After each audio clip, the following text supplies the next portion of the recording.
Her night off? In all my frantic searching, it had never occurred to me that the girl might not have had a shift that evening. I had even been right there in the administrative offices. I could have looked at a schedule. I plastered a disbelieving hand over my mask at my stupidity. That sort of oversight would have cost me my life in the old days. Last night was your night off? I must have sounded as though I'd taken leave of my senses. She nodded into the empty theatre and spoke as though to a small child. Yes. Tuesdays and Sundays are my nights off.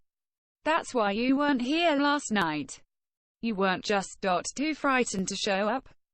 The words of a drivelling idiot, I know, but the words of a vastly relieved drivelling idiot. Oh, I was terrified. Do you remember the part of the note about at my peril and mad? Did you really have to call my singing caterwauling? Her hands had returned to her hips and I could see the delicate pink of blood infusing her cheeks. And what does opera ghost mean? You will hear yourself one day, and wonder how you ever could have sung any other way. Opera ghost is I had to pause, to think what a normal person might say. You might say it's my stage name. A stage name. Are you an actor? She was interested in me. Not in the traditional sense of the word. No. But I have been known to give a few good performances in my time.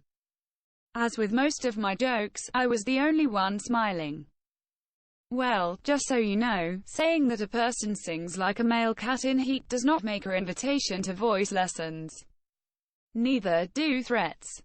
She leaned against the railing of the orchestra pit, shifting her weight from one foot to the other. I shall take more care with my language in the future.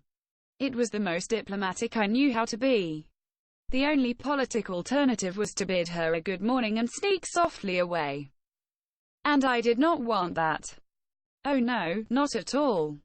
You sit there expecting me to help you understand, and I don't know how to explain. Let me try to be plain. It is the best way, I think. Our conversation might not sound enthralling to you, but it was the first actual casual conversation I had ever held with another person in the whole of my life. Oh, I know, there is no way you could possibly understand what that is like.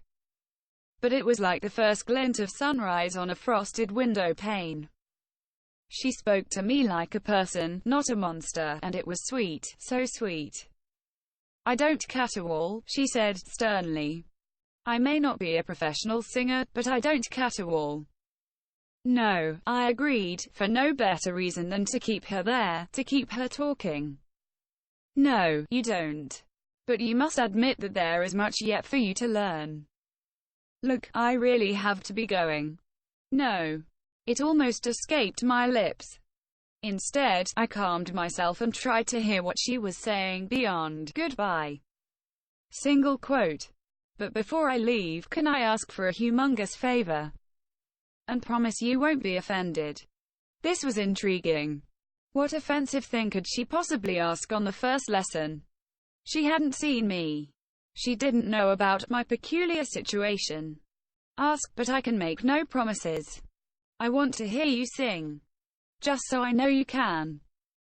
I mean, if you are going to teach me to sing, you ought to be a singer yourself, right? She sounded nervous, and I knew she feared my anger.